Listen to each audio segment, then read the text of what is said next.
فلما نجاهم إلى البر فمنهم مقتصد وما يجحد بآياتنا إلا كل ختار كفور।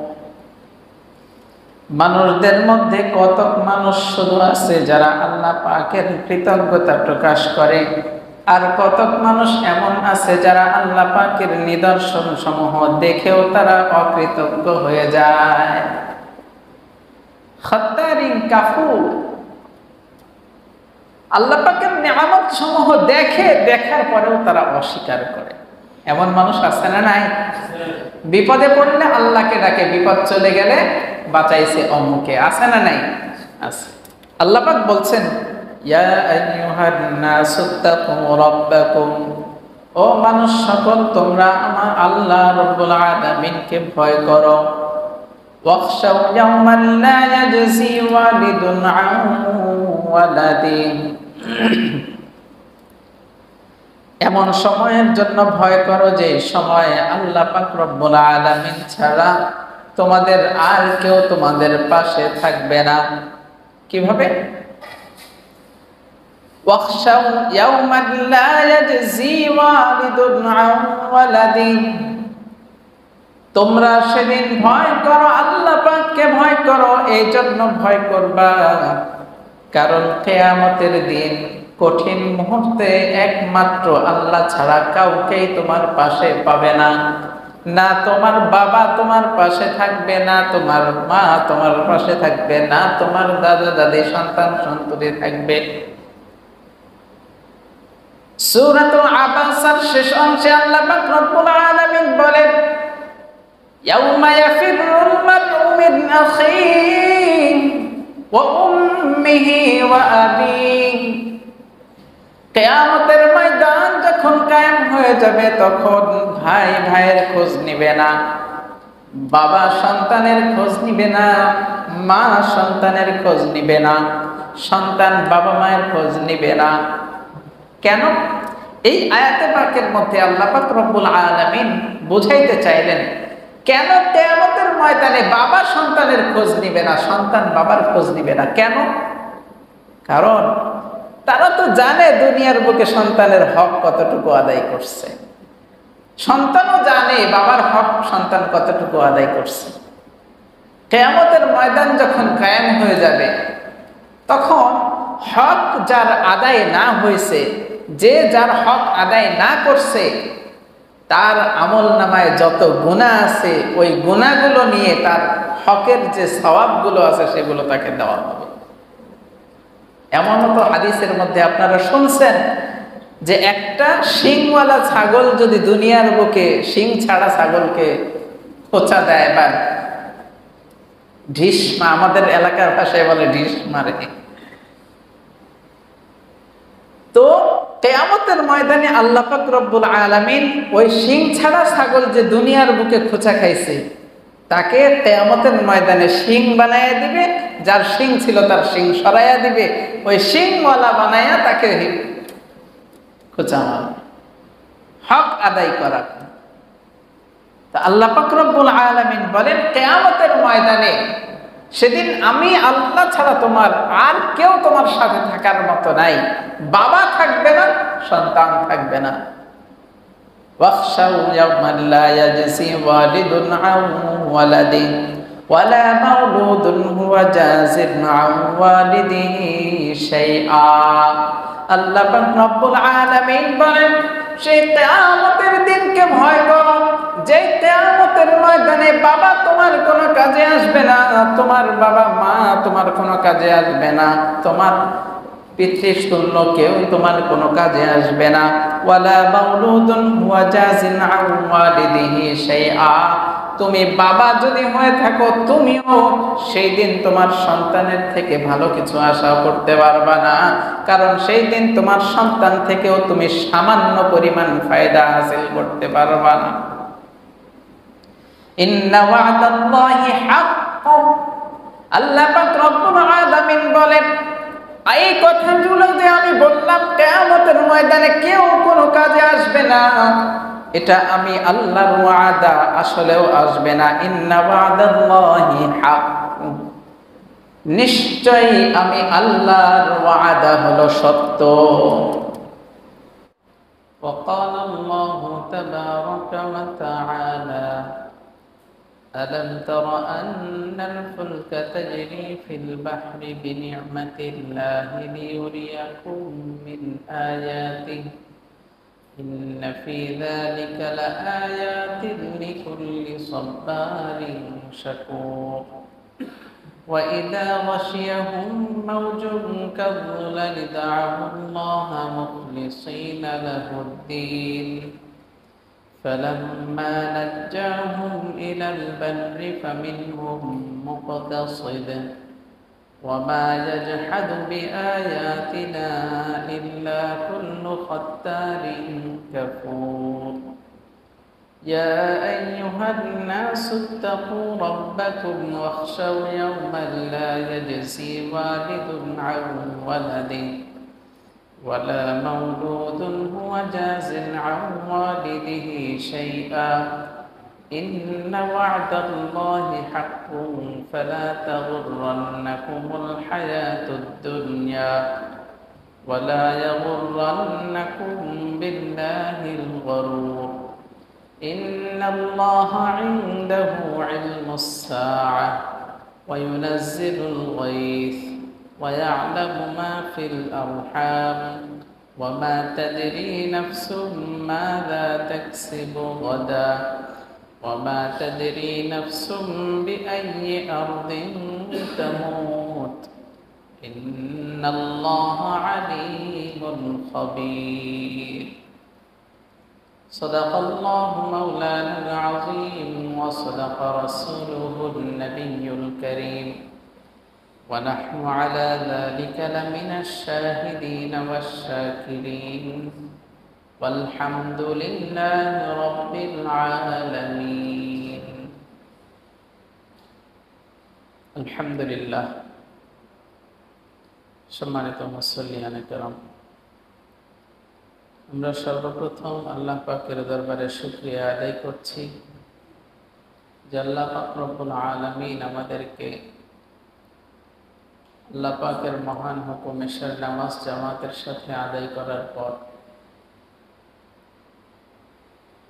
সাপ্তাহিক তাফসীর মজলিসে বসার মতো তৌফিক দান করেছেন।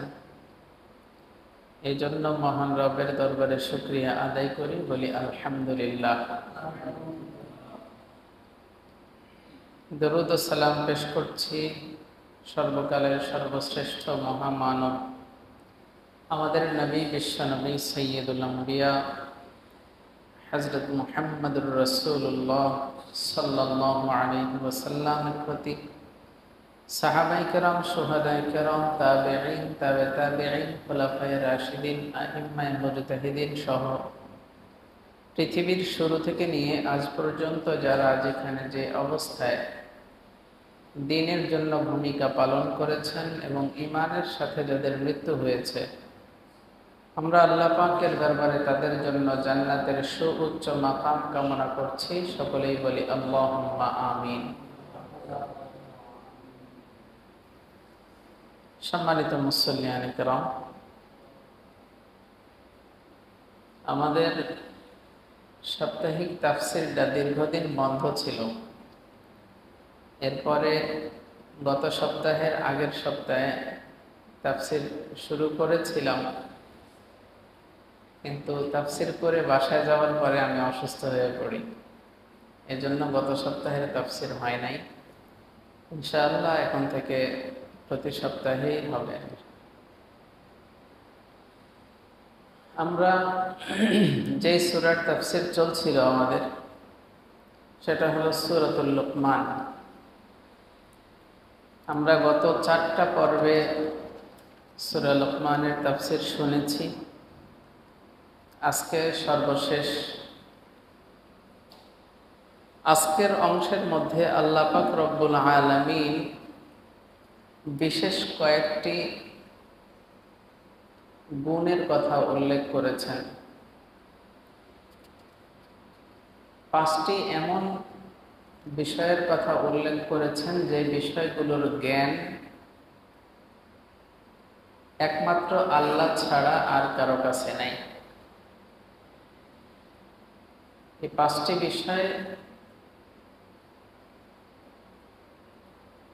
এখানে উল্লেখ হয়েছে, শুধুমাত্র পাঁচটি বিষয়। তার অর্থ এই না যে আল্লাহ পাক এই পাঁচ জ্ঞান ছাড়া অন্য আর গোপন জিনিস নাই, এমন না। অন্য আরেকটি সূরার মধ্যে আল্লাহ পাক রব্বুল আলামিন কুল লা ইয়ালামু মান ফিস সামাওয়াতি ওয়াল আরদিল গায়বা ইল্লাল্লাহ, এই আয়াতের ব্যাখ্যায় মুফাসসিরিনে কেরাম বলেন, ওই আয়াতের তাফসিরে আল্লাহ পাক রব্বুল আলামিন পৃথিবীর যত গোপন বিষয় আছে সমস্ত গোপন বিষয়কে ওই আয়াতে শামিল করছেন। কিন্তু সূরা লুকমানের শেষ অংশের আয়াতগুলোর মধ্যে আল্লাহ পাক রব্বুল আলামিন শুধুমাত্র পাঁচটি বিষয়ের কথা উল্লেখ করছেন, যেই পাঁচটি বিষয় একমাত্র আল্লাহ ছাড়া আর কেউই জানেন না। প্রথম আলোচনায় আল্লাহ পাক রব্বুল আলামিন দুনিয়াবাসীর দিকে উল্লেখ করে বলেন, আলাম তারা আন্নাল ফুলকা তাজরি ফিল বাহরি বিনি'মাতিল্লাহি লিয়ুরিয়াকুম মিন আয়াতিহি। আল্লাহ পাক রব্বুল আলামিন বলেন, তোমরা কি দেখো না, আন্নাল ফুলকা তাজরি ফিল বাহর, সমুদ্রের মধ্যে কত কত জাহাজ, কত কত নৌকা, কত কত বিভিন্ন স্পিড বোট এগুলো চলাচল করে, এগুলো তোমরা দেখো না? আলাম তারা, তোমরা কি দেখো না, আন্নাল ফুলকা তাজরি ফিল বাহর, সমুদ্রের মধ্যে, নদীর মধ্যে কত নৌকা, কত জাহাজ, কত স্টিমার চলে, এগুলা কি তোমরা দেখো না? আল্লাহ পাক এইভাবে প্রশ্ন করার অর্থ হলো, পরবর্তীতে ব্যাখ্যা করছেন, বিনি'মাতিল্লাহি লিয়ুরিয়াকুম মিন আয়াতি। এই প্রশ্ন ছুড়ে দেওয়ার অর্থ হলো আল্লাহ পাক রব্বুল আলামিন মানুষদেরকে দেখাইতে চান আল্লাহ পাকের নিয়ামতগুলো। সুবহানাল্লাহ। প্রশ্ন করে মানুষকে আকৃষ্ট করলেন, আকৃষ্ট করার পরে বলছেন যে এগুলো আমার নিয়ামত, বিনি'মাতিল্লাহ। এই সমুদ্রের মধ্যে যে জাহাজ চলে, জাহাজ তো লোহার তৈরি, এত বড় জাহাজ পানির উপরে তো ভাসার কথা না, কিন্তু আমি আল্লাহ পাক মানুষের মেধার মধ্যে এই জিনিসটা দিয়ে দিছি যে এটা পানির উপরে ভাসানো যাবে। সুবহানাল্লাহ। বিনি'মাতিল্লাহ, এটা আল্লাহ পাকের নিয়ামত, যে মানুষের বিবেক বুদ্ধির মধ্যে আল্লাহ পাক এই জিনিসটা ঢুকাইয়া দিয়েছেন যে সমুদ্রের মধ্যে নৌকা ভাসবে, সমুদ্রের মধ্যে জাহাজ ভাসবে। কেন এই নিয়ামত দেখাইয়া দিলেন? লিয়ুরিয়াকুম মিন আয়াতি, আল্লাহ পাক বুঝাইতে চাইলেন যে এই সবগুলো হলো আমি আল্লাহ পাকের নিয়ামত, তোমরা দেখো। সুবহানাল্লাহ। আল্লাহ পাকের দেখানোর উদ্দেশ্য, বোঝানোর উদ্দেশ্য যে এগুলো আমার নিয়ামত, এগুলো তোমাদের মেধা শক্তিতে আসতো না যদি আমি না ঢেলে দিতাম। ইন্না ফি যালিকা লাআয়াতিন লিকুল্লি সাব্বারিন শাকুর। আল্লাহ পাক রব্বুল আলামিন বান্দার এই নিয়ামতগুলো দেখানোর পরে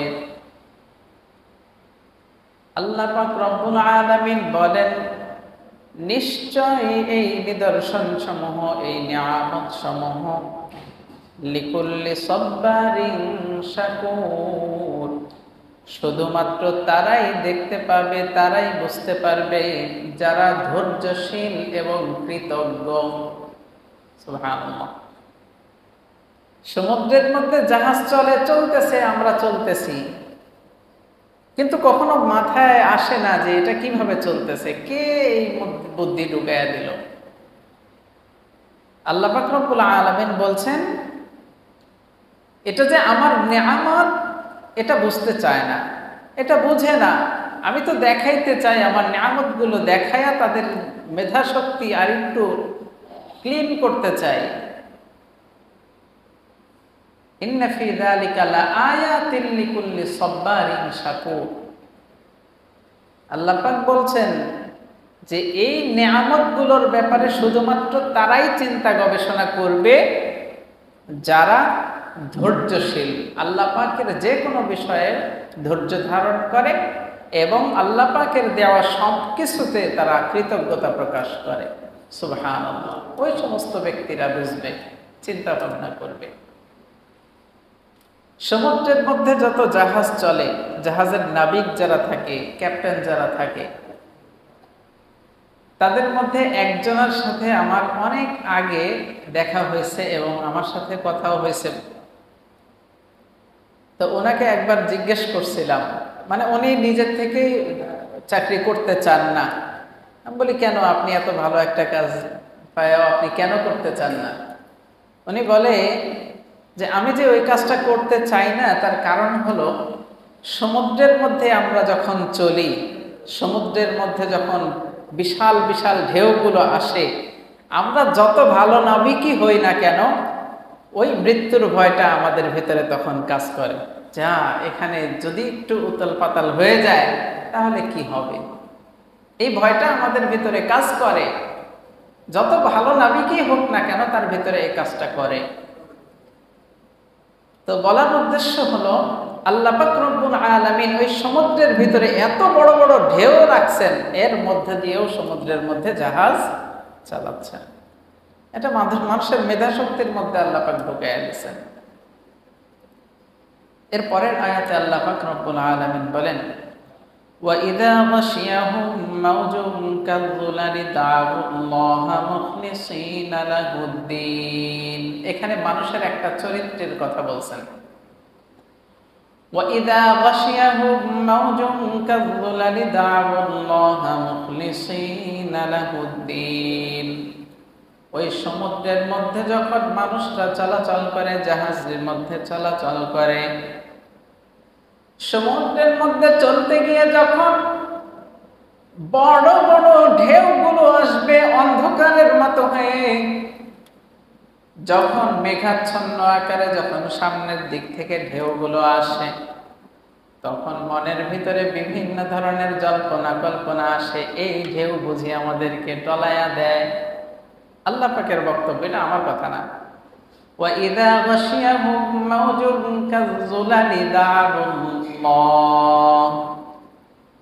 যখন অন্ধকারের মতো হয়ে ঢেউগুলো আসে তখন তারা ভয়ে ভীত সন্ত্রস্ত হয়ে যায়। دَعَوُا اللَّهَ مُخْلِصِينَ لَهُ الدِّينَ। ওই ভয় অবস্থায় তারা আল্লাহ পাককে ডাকে, একমাত্র আল্লাহ ছাড়া কেউ বাঁচাইতে পারবে না। দিলের ভিতরে চিন্তা ভাবনা আসে, একমাত্র আল্লাহ ছাড়া এখান থেকে বাঁচানোর কেউ নাই।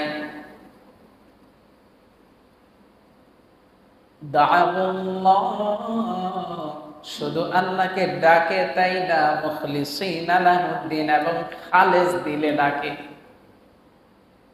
মানুষটা তখন যখন বিপদের সম্মুখীন হয়ে যায় তখন কাকে ডাকে? আল্লাহকে ডাকে। কিভাবে ডাকে? একদম খালেস ভাবে, খুলুসিয়াতের সাথে। এমন চিন্তা ভাবনায় না যে বাঁচাইলে বাঁচাইলো, না বাঁচাইলে না। চিন্তা ভাবনা তখন থাকে একমাত্র আল্লাহই আমাকে বাঁচাইতে পারে যখন বিপদে পড়ে যায়। তো আল্লাহ পাক রব্বুল আলামিন দেখেন মানুষের চরিত্রটা কিভাবে তুলে ধরছেন। وَإِذَا غَشِيَهُم مَّوْجٌ كَالظُّلَلِ دَعَوُا اللَّهَ। যখন অন্ধকার হয়ে ঢেউগুলো তার সামনে আসে, ভয়ে ভীত সন্ত্রস্ত হয়ে যায়, তখন আমি আল্লাহকে ডাকে, মুখলিসিনা লাহুদ্দিন, একদম খালেস দিল নিয়ে আল্লাহকে ডাকে যে আল্লাহ ছাড়া আর কেউ বাঁচাইতে পারে না। فَلَمَّا نَجَّاهُمْ إِلَى الْبَرِّ فَمِنْهُمْ مُقْتَصِدٌ। আল্লাহ পাক রব্বুল আলামিন বলেন, ওই বিপদ থেকে যখন আমি তাদেরকে শুকনো জায়গায় নিয়ে পৌঁছায়া দেই, যখন আমি শুকনো জায়গায় সমুদ্রের মাঝখানের ওই ভীত জায়গা থেকে আমি যখন তাদেরকে কিনারায় নিয়ে এসে পৌঁছায়া দেই, ফামিনহুম মুকতাসিদ, এর মধ্যে অল্প কিছু সংখ্যক মানুষই আছে যারা আল্লাহ পাকের ব্যাপারে কৃতজ্ঞ হয়। ফামিনহুম মুকতাসিদ,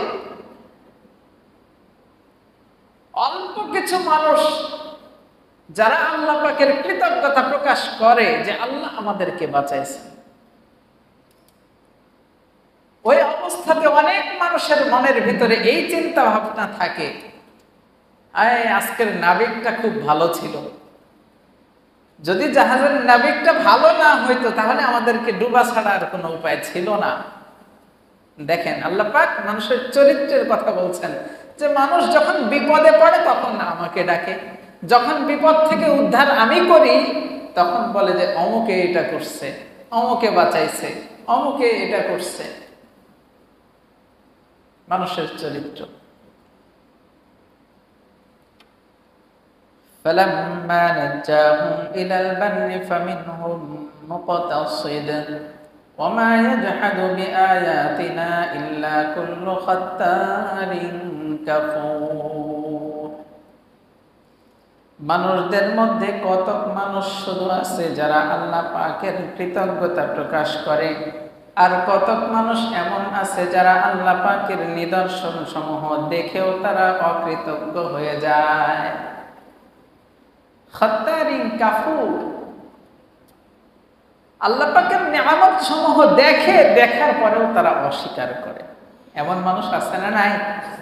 বিপদে পড়লে আল্লাহকে ডাকে, বিপদ চলে গেলে বাঁচাইছে অমুকে, আছে না নাই? আছে। এর পরের আয়াতে আল্লাহ পাক রব্বুল আলামিন বলেন, ইয়া আইয়ুহান নাসু তাকু রাব্বাকুম ওয়াখশাউ ইয়াওমান লা ইয়াজসি ওয়ালিদুন আন ওয়ালাদি। ইয়া আইয়ুহান নাসু তাকু রাব্বাকুম, ও মানুষ সকল, ইত্তাকু রাব্বাকুম, তোমরা তোমাদের রবকে ভয় করো। এখানে ইত্তাকু শব্দের দুইটা অর্থ হতে পারে। এক অর্থ যে আল্লাহ পাককে ভয় করো, দ্বিতীয় আরেকটা অর্থ যে আল্লাহ পাক রব্বুল আলামিন যেই কাজগুলো করতে বলছেন সেগুলো গ্রহণ করো, যেই কাজগুলো করতে নিষেধ করছেন সেখান থেকে ফিরে থাকো।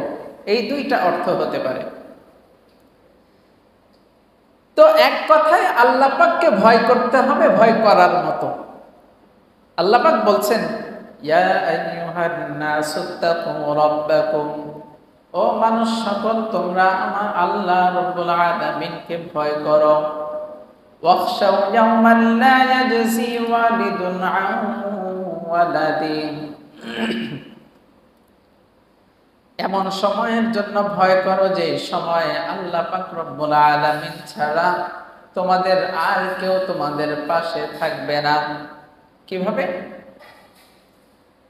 ওয়াখশাউ ইয়াওমান লা ইয়াজসি ওয়ালিদুন আন ওয়ালাদি, তোমরা সেদিন ভয় করো, আল্লাহ পাককে ভয় করো। এই জন্য ভয় করবা কারণ কিয়ামতের দিন কঠিন মুহূর্তে একমাত্র আল্লাহ ছাড়া কাউকেই তোমার পাশে পাবে না।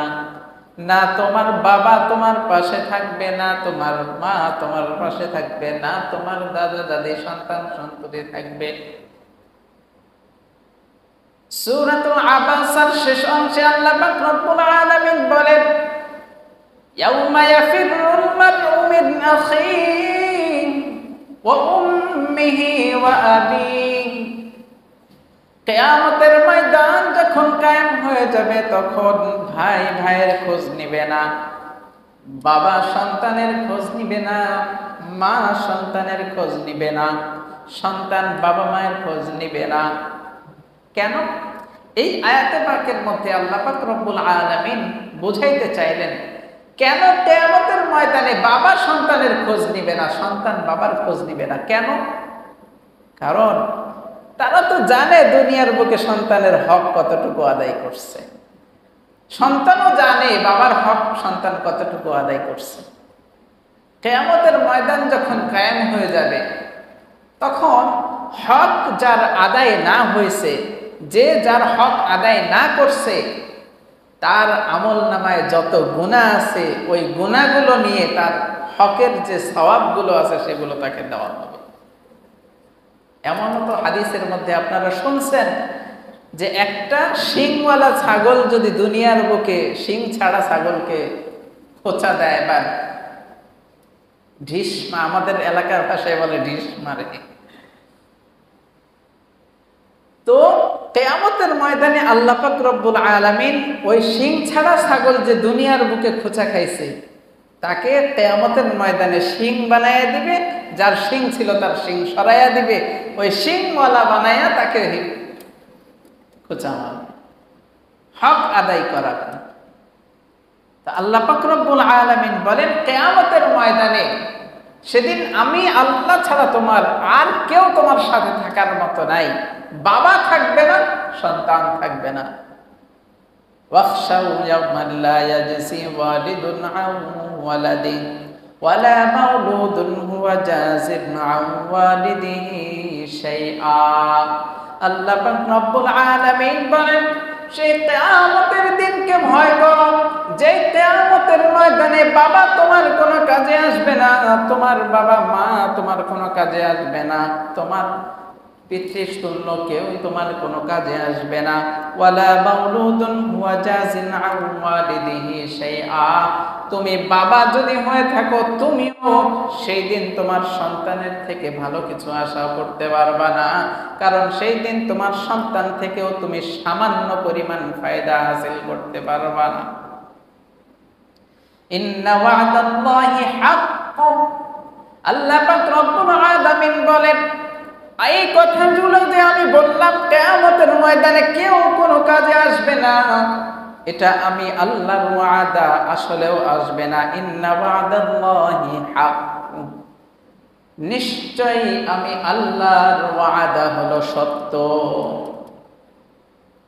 ফালা তাগুররান্নাকুমুল হায়াতুদ দুনিয়া। আল্লাহ পাক রব্বুল আলামিন বলেন দুনিয়ার মোহ, দুনিয়ার মহব্বত, দুনিয়ার ভালোবাসা তোমাদেরকে যেন গ্রাস করে না ফেলে। ফালা তাগুররান্নাকুমুল হায়াতুদ দুনিয়া। দুনিয়ার মোহ মায়া মহব্বত যেন তোমাদেরকে গ্রাস করে না ফেলে। দুনিয়া যেন এমন ভাবে তোমরা গ্রহণ না করো যে আখিরাত ভুলে যাও। এমন হয় কি না? একজনের একটা বাড়ি আছে, ওই বাড়ি থাকার পরে তার টার্গেট থাকে আরেকটা বাড়ি করবে। সম্পদ অর্জন করা, সম্পদ বাড়ানো, এটা কার পছন্দ না বলেন তো? এমন মানুষ আছে যার সম্পদ বাড়াইতে ভালো লাগে না? আছে নাকি? এমন কোনো মানুষ নাই যার সম্পদটা বাড়াইতে ভালো লাগে না, এমন কোনো মানুষ পাওয়া যাবে না। এই জন্য আল্লাহ পাক রব্বুল আলামিন বলেন তোমরা সম্পদের মায়া, সম্পদের মহব্বত যেন এতটা গাঢ় না হয়ে যায় যে তোমরা আখিরাত ভুলে যাও। দুনিয়ার মহব্বত তোমরা বাড়ায়ও না। ওয়ালা ইয়াগুররান্নাকুম বিল্লাহিল গরুর। দ্বিতীয় প্রসঙ্গে আল্লাহ পাক রব্বুল আলামিন বলেন ওয়ালা ইয়াগুররান্নাকুম বিল্লাহিল গরুর। শয়তানের ধোঁকাও যেন তোমাদের উপরে গালেব না হয়ে যায়। প্রথমে বললেন দুনিয়ার মায়া মহব্বত যেন তোমাদের উপরে গালেব না হয়ে যায়। দ্বিতীয়বার বললেন শয়তানের ধোঁকা যেন তোমাদের উপরে গালেব না হয়ে যায়। দুনিয়ার মায়া মহব্বত যে এটা এমনি এমনি আসবে, এটা কি কারো প্ররোচনা আছে? শয়তান আমাদের পিছনে সব সময় লেগে থাকে।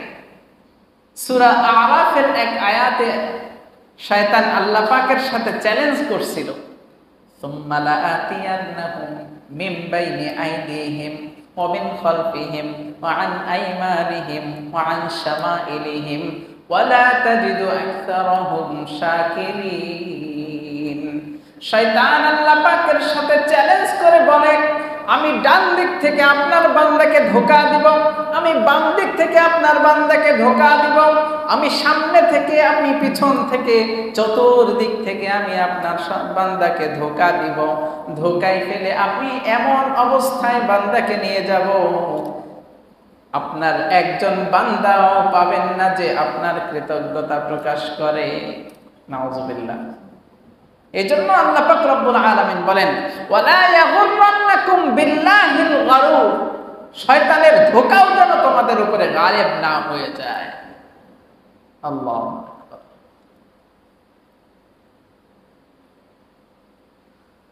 এরপরে আল্লাহ পাক রব্বুল আলামিন সর্বশেষ আয়াতের মধ্যে যেই 5টি গুণ এর কথা শুরুতেই বলছিলাম, যে 5টি যে গুণ একমাত্র আল্লাহ ছাড়া অন্য কোনো মানুষের পক্ষে জানা সম্ভব না, ওই 5টি গুণের কথা আল্লাহ পাক এখানে উল্লেখ করছেন।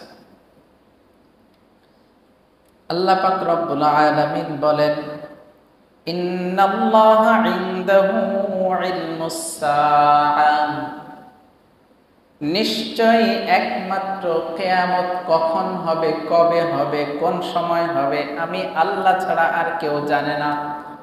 সুবহানাল্লাহ। কিয়ামত কখন হবে এই বিষয়ের জ্ঞান একমাত্র আল্লাহ ছাড়া আর কারো নাই। ওয়া ইউনাজ্জিলুল গায়স,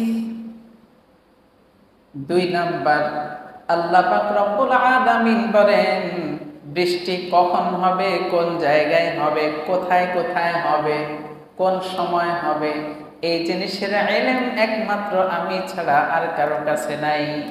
এখন অনেকের প্রশ্ন জাগবে, আবহাওয়া বার্তায় তো বিভিন্ন সময় বলে দেয় আগামীকাল ঝড়ো হাওয়া বয়ে যেতে পারে, বিভিন্ন জায়গায় বৃষ্টি হতে পারে, দেশের অমুক জায়গায় ভারী বৃষ্টি হতে পারে, হালকার উপরে ঝাপসা বৃষ্টি হতে পারে। আবহাওয়া বার্তার এই বর্ণনাগুলো আছে কিনা? আছে। এখানে বিষয় হলো যে তারা যে বলে তাদের বলার সাথে অনেক সময় ঘটেও যায়। আল্লাহ পাক রব্বুল আলামিন কিছু নিদর্শন দিয়ে রাখছেন যে মানুষ এর দ্বারা আশঙ্কা করতে পারে, সিউরিটি দিতে পারে না। আশঙ্কা করতে পারে যে অমুক জায়গায় ঝড়ো হাওয়া বয়ে যেতে পারে। দেখেন আপনি, তাদের বক্তব্যগুলো এমনই হয় যে আগামীকালকে অমুক জায়গায় বৃষ্টি হওয়ার সম্ভাবনা আছে, এত গতিতে ঝড়ো হাওয়া বয়ে যেতে পারে, মানে সম্ভাবনা, সিউরিটি দিয়ে বলে না যে হবেই হবে, বলতে পারে, বলেও না, পূর্বাভাস। তো আল্লাহ পাক রব্বুল আলামিন বলেন, বৃষ্টি কোথায় কখন হবে একমাত্র আমি ছাড়া আর কেউ জানে না। ওয়া ইয়ালামু মা ফিল আরহাম, মায়ের গর্ভের মধ্যে কি আছে এই জিনিসটা একমাত্র আমি আল্লাহ ছাড়া আর কেউ জানে না। জানে নাকি? মায়ের গর্ভের সন্তান ছেলে হবে নাকি মেয়ে হবে জানেন কে? আল্লাহ রাব্বুল আলামিন ছাড়া মায়ের গর্ভের সন্তান ছেলে হবে নাকি মেয়ে হবে এটা বলা পৃথিবীর কারো পক্ষে সম্ভব না। যদিও এখন আল্ট্রাসোনোগ্রাম করে অনেক সময় বলে দেয় ছেলে হবে, ছেলে হয়, অনেক সময় বলা যায় বলে মেয়ে হবে, মেয়ে হয়। এটা ওই যে সম্ভাবনা। আমার চোখে দেখা বাচ্চা হওয়ার 1 মাস আগে পর্যন্ত ডাক্তাররা বলছে মেয়ে হবে, 1 মাস পরে যখন বাচ্চা ভূমিষ্ঠ হয়েছে তখন দেখা গেছে যে ছেলে হয়ে গেছে। এটা আল্লাহ পাকের কুদরত। এই কুদরতের নিদর্শন একমাত্র আল্লাহ ছাড়া আর কেউ জানে না। এটা আমার কথা, এটা কোরআনের কথা। আল্লাহ পাক সূরা লুকমানের 34 নম্বর আয়াতে আল্লাহ পাক রব্বুল আলামিন বর্ণনা করছেন, ওয়া ইয়ালামু মা ফিল আরহাম, মায়ের গর্ভের সন্তান ছেলে হবে নাকি মেয়ে হবে এই বিষয়ের জ্ঞান কার কাছে? একমাত্র আল্লাহ। আল্ট্রাসোনোগ্রাম করে আপনি যতটাই নিশ্চিত হন না কেন, কিন্তু ওইটার উপরে বিশ্বাস যদি আপনার চলে আসে, আপনার ঈমানের মধ্যে খলল সৃষ্টি হয়ে যাবে। কথা বুঝাইতে পারছি? ওয়ামা তাদরি নাফসুম মাযা তাকসিবু গাদা।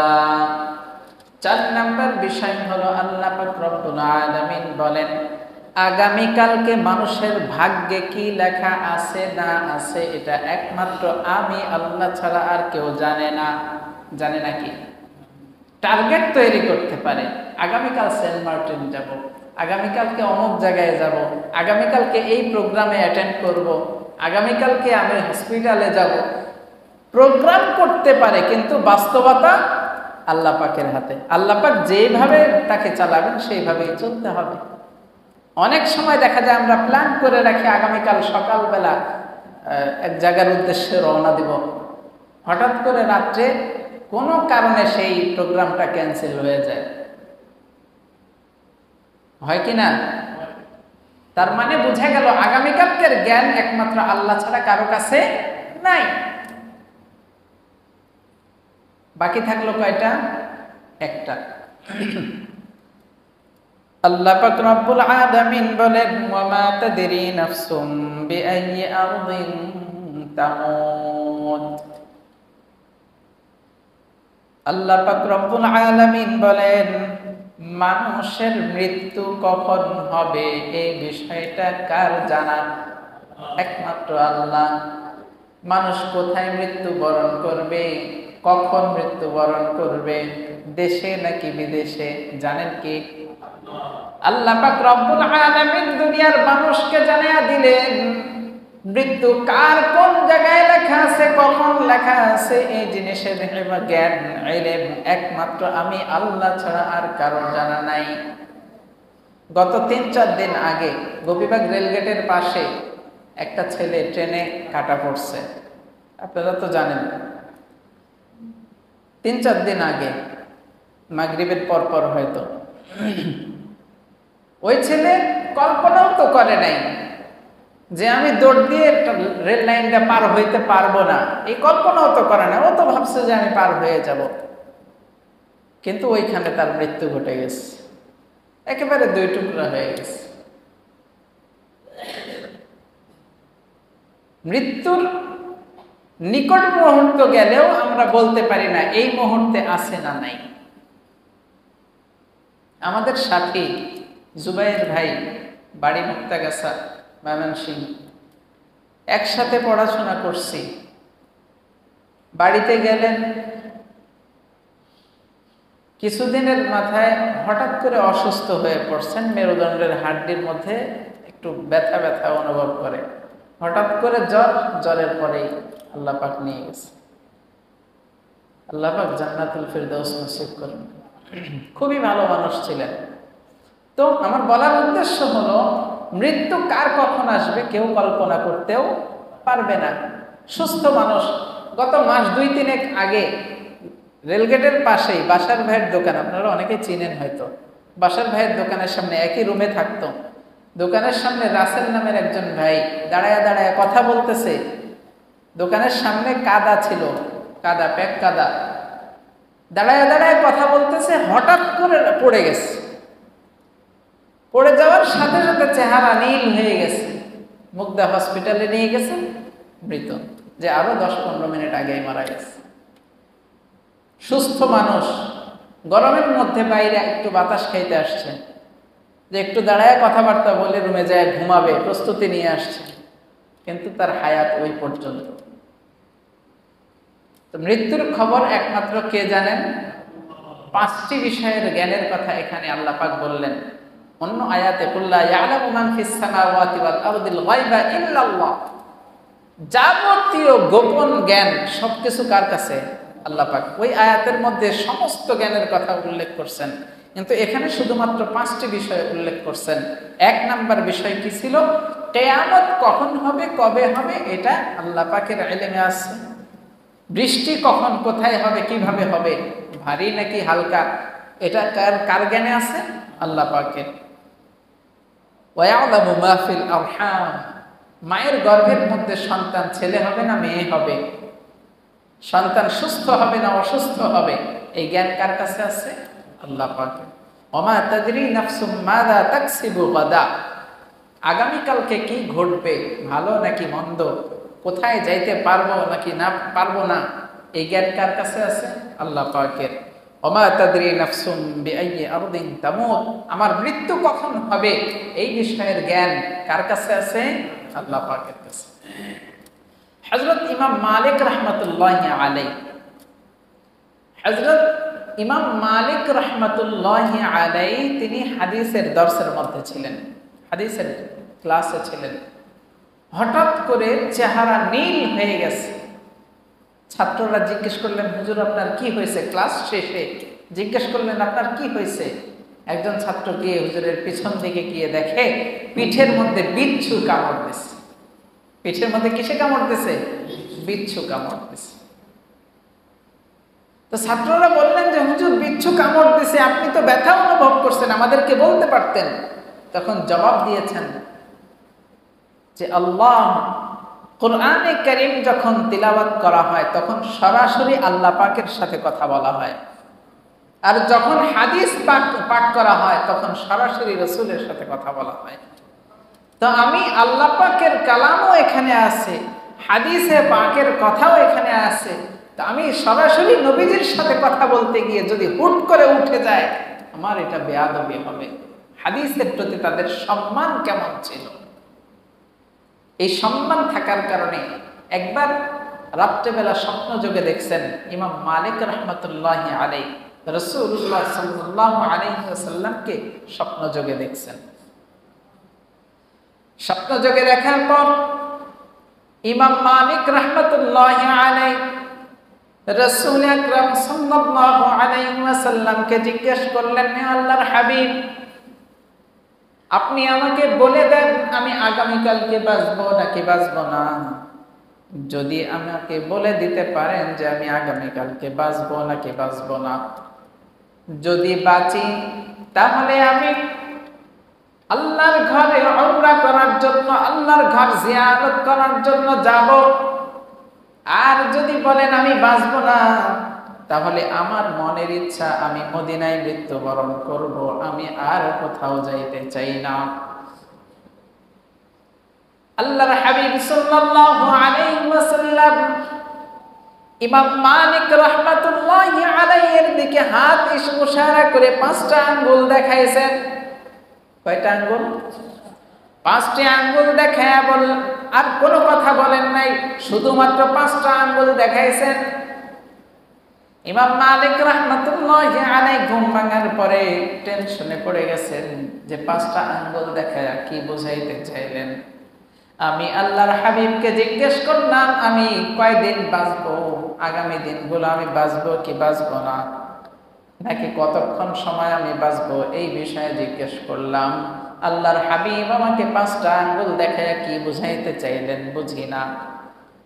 ওই সময় জগৎ বিখ্যাত স্বপ্নের ব্যাখ্যাকার আল্লামা ইবনে সিরিন রাহমাতুল্লাহি আলাইহি ইমাম মালিক রাহমাতুল্লাহি আলাইহি তার কাছে একজন লোক পাঠায়া বললেন যে যাও তুমি আমার কথাটাকে বলবা না যে আমি স্বপ্নটা দেখছি, তুমি গিয়ে জিজ্ঞেস করবা এমন স্বপ্ন দেখছে একজন জনৈক ব্যক্তি, এমন এক স্বপ্ন দেখছে যে আল্লাহর হাবিব তাকে 5টা আঙ্গুল দেখাইছেন। এই প্রশ্নের পরে ইবনে সিরিন বলেন, তুমি আগে বলো কে দেখছে এই স্বপ্ন। বলে যে আমি দেখছি, আমার মতো একজন মানুষ দেখছে।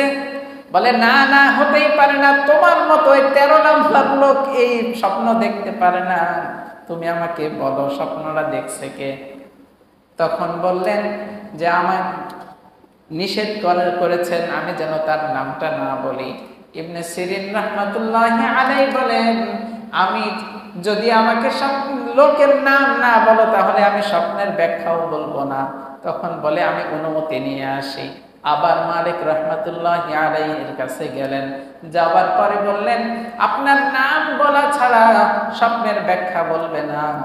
তখন ইবনে সিরিন রাহমাতুল্লাহি আলাইহির কাছে অনুমতি নিয়ে এসে বললেন, মুহাম্মদ রাহমাতুল্লাহি আলাইহি এই স্বপ্ন দেখছেন, এখন আপনি এই ব্যাখ্যা দেন। আল্লামা ইবনে সিরিন রাহমাতুল্লাহি আলাইহি জগৎ বিখ্যাত স্বপ্নের ব্যাখ্যাকার ছিলেন। তিনি বললেন আল্লাহর হাবিব সাল্লাল্লাহু আলাইহি ওয়াসাল্লাম ইমাম মালিক রাহমাতুল্লাহি আলাইহি এর প্রশ্নের জবাবে যে 5টা আঙ্গুল দেখাইলেন, ওই 5টা আঙ্গুল দেখানোর উদ্দেশ্য হলো সূরা লুকমানের 34 নম্বর আয়াতের 5টি কথা। সুবহানাল্লাহ। তার মানে এখানে বুঝাইতে চাইলেন যে গায়েবের ইলম একমাত্র কার কাছে? আল্লাহর কাছে। এই আয়াতের দিকে ইশারা করলেন, 5টা আঙ্গুল উঠাইয়া দিয়া বললেন, এই আয়াতের দিকে ইশারা করলেন যে এই 5টা বিষয়ের জ্ঞান একমাত্র আল্লাহর কাছে। তুমি যে আমার কাছে জিজ্ঞেস করলা আমার মৃত্যু কখন হবে, এই বিষয়ের জ্ঞান তো আমার জানা নাই, একমাত্র জানেন কে? আল্লাহ। ইন্নাল্লাহা আলীমুন খাবীর। আল্লাহ পাক রব্বুল আলামিন বলেন সব কিছুর বিষয়ে খবর রাখেন কে? আল্লাহ। সব কিছুর ব্যাপারে খবর রাখেন আল্লাহ। এই জন্য আমাদের মৃত্যু কখন হবে এই ব্যাপারে আমরা কেউই যেহেতু জানি না, মৃত্যুর আগে, মৃত্যু আসার আগে আমাদের মৃত্যুর সামান জোগাড় করার দরকার আছে না নাই? আমরা সবাই মিলে চেষ্টা করব আল্লাহ পাক রব্বুল আলামিন যেই বিষয়গুলোকে করতে বলেছেন সেগুলো গুরুত্বের সাথে করা, যেই বিষয়গুলো থেকে ফিরে থাকার কথা বলছেন সেই বিষয়গুলো থেকে আমাদেরকে ফিরে থাকা, এই জিনিসগুলো আমরা নিজেদের জীবনে বাস্তবায়ন করার চেষ্টা করব ইনশাআল্লাহ। ওমা তাওফীকি ইল্লা বিল্লাহ আলাইহি তাওয়াক্কালতু ওয়া ইলাইহি উনীব ওয়া হুয়া রাব্বুল আরশিল আযীম।